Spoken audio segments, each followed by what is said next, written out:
ఆంధ్రప్రదేశ్ ఎన్నికల్లో power star Pawan Kalyan deputy CM అయిన సంగతి మనకు తెలిసిందే. సినిమాల్లో అటు ఇటుగా నటన చేస్తూ జీవనాన్ని కొనసాగిస్తూ రాజకీయాల్లో అడుగుపెట్టిన పవర్ స్టార్ పవన్ కళ్యాణ్ చాలా కాలం తర్వాత తాను ఒక ఉప ముఖ్యమంత్రి హోదాలో డిప్యూటీ సీఎం హోదాలో తాను బాధ్యతలు స్వీకరించారు. జూన్ 12, 2024 తాను ఉప ముఖ్యమంత్రిగా బాధ్యతలను తన చేతిలోకి వచ్చిన రోజు అది. ఇక ప్రస్తుతం ఆయనకు పంచాయతీరాజ్, గ్రామ అభివృద్ధి, అలాగే గ్రామీణ నీటి సరఫరా, అటవీ, పర్యావరణం మరియు సైన్స్ అండ్ టెక్నాలజీ శాఖల మీద మంత్రి హోదా కొనసాగుతున్న సంగతి తెలుసు.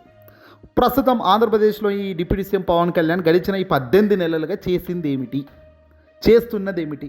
అనవసరంగా, అన్యాయంగా, అక్కర్లేని దాంట్లో మధ్యలకు పోవడంలో పవర్ స్టార్ పవన్ కళ్యాణ్ అక్కడక్కడ కనపడుతున్న తీరు మనకు చూస్తున్నాం. తిరుమల తిరుపతి దేవస్థానంలో లడ్డు వ్యవహారంలో, ఇలాంటి వ్యవహారాలతో పాటు ఏకంగా తొక్కీసలాట ఘటనలో పవన్ కళ్యాణ్ వ్యవహార శైలి అట్టర్ ఫ్లాప్ అయిపోయింది. అలాగే పవర్ స్టార్ పవన్ కళ్యాణ్ గారు మాటల్లో చురుకుదనంతో మాట్లాడడంలో తప్ప పనుల్లో పెద్దగా ఆయన ముందుకు తీసుకొచ్చినట్టు ఏమీ లేదు. సరే, గ్రామీణ అభివృద్ధి మరియు పంచాయతీరాజ్లో పల్లె పండుగ అనే కార్యక్రమాన్ని తీసుకొచ్చారు. 4000 కిలోమీటర్లు సిమెంట్ రోడ్ల నిర్మాణంలో 1.2 లక్షల ఫామ్ ఫండ్, పంట కుంటలు, 22,500 మినీ గోకులాల వంటి పనులు చేసినట్టుగా తెలుస్తుంది. గ్రామీణ సభల రికార్డు సృష్టించారు. రాష్ట్ర వ్యాప్తంగా 13,326 గ్రామ పంచాయతీల్లో గ్రామ సభలు నిర్వహించి ఆయన అడుగులు వేశారు. నిధులు మళ్లింపుకు అడ్డుకట్ట వేశారు. అంటే 15వ ఆర్థిక సంఘం నిధులు 990 కోట్లను ఎటువంటి కోతాలు లేకుండా నేరుగా పంచాయతీల ఖాతాల్లో చేర్చేలా ఈయన చర్యలు తీసుకున్నట్టు తెలుస్తుంది. జాతీయ గుర్తింపులో ఆధినాయకత్వం, అంటే ఆంధ్రప్రదేశ్ పంచాయతీరాజ్ శాఖ వ్యవస్థ జాతీయ స్థాయిలో ఓ ర్యాంకును సాధించడం, గతంలో కూడా గొప్పగానే ఆ ర్యాంక్ ఉంది, దాన్ని పవన్ కళ్యాణ్ కూడా సాధించినట్టుగా తాను ఫీల్ అవుతున్నారు.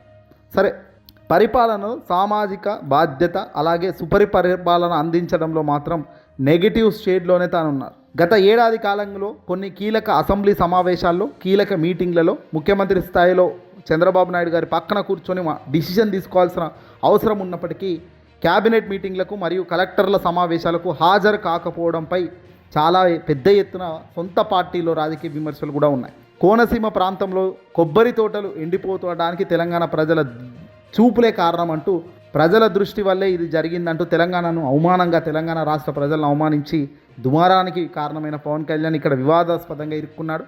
గతంలో ఉత్తరాది పెత్తనాన్ని వ్యతిరేకించిన పవన్ కళ్యాణ్ ఇప్పుడు కేంద్ర ప్రభుత్వ త్రిభాషా సూత్రానికి మద్దతు తెలపడంపై చాలామంది పెద్దలు కూడా దీన్ని చాలా ద్వంద్వ వైఖరికి ప్రత్యేక నిదర్శనం అని చెప్పారు. పవన్ కళ్యాణ్ నీలో షేడ్స్ ఉన్నాయి అనేది ఇదిగో ఇందుకే, పనికిరాని దాంట్లో వేలు పెట్టేది ఇదిగో ఇందుకే. అధికారం అన్నది చాలామందికి రాదు.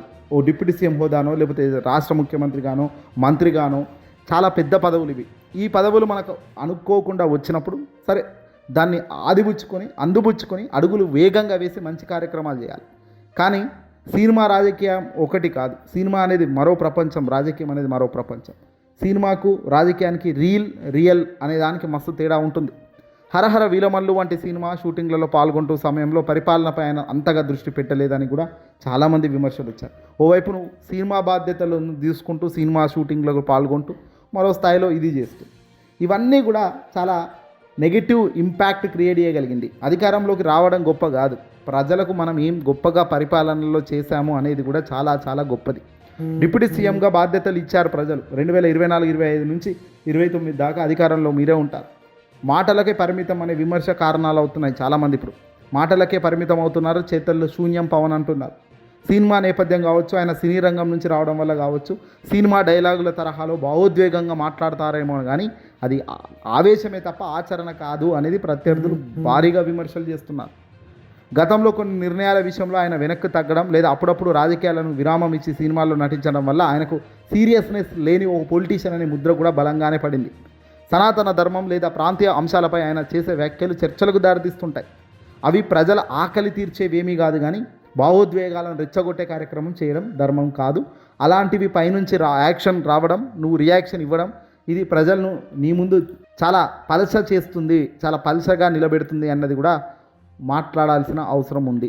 ఏదేమైనా 18-19 నెలలుగా పవన్ కళ్యాణ్ చేసిన పెద్ద పెద్ద పనులు అయితే ఏమీ లేవు. చిన్నగా అక్కడ ఇక్కడ ఏదో గ్రామీణకు సంబంధించిన విప్లవాత్మక మార్పులని, పల్లె పండుగ అని, పంచాయతీరాజ్ వ్యవస్థకు జాతీయ గుర్తింపు తేవడం కానీ, అటవీ భూముల రక్షణ అంటూ ప్రోగ్రాంలు చేయడం కానీ, ఉద్యోగుల సంక్షేమం అంటూ అక్కడక్కడ మీటింగ్లో పాల్గొనడం, సమానత్వ ధోరణి అంటూ గట్టిగా మాట్లాడడం తప్ప పెద్దగా తాను గొప్ప కార్యక్రమాలు చేసి ప్రజలకు ఏదో మేలు చేసినట్టు కానీ ఇక్కడ ఏమీ లేదు. వివాదాస్పద వ్యాఖ్యల్లో ముందుండడం, డబల్ స్టాండర్డ్ మాటలు మాట్లాడడం, సినిమా మరియు రాజకీయాలు బ్యాలెన్స్ చేయడంలో ఫెయిల్ అవ్వడం, హాజరు మరియు పనివేళల్లో డుమ్మాలు కొట్టడం లాంటి అంశాలు, అది కూడా క్షేత్రస్థాయిలో గొప్పగా కార్యక్రమాలు నిర్ణయాలు తీసుకునే సమయంలో నువ్వు లేకపోవడం లాంటివి ప్రజలను అలాగే నేను నమ్ముకున్న వాళ్ళను నిజంగా కొద్దిగా అటు ఇటుగా ఇబ్బంది పెడుతున్నట్టే.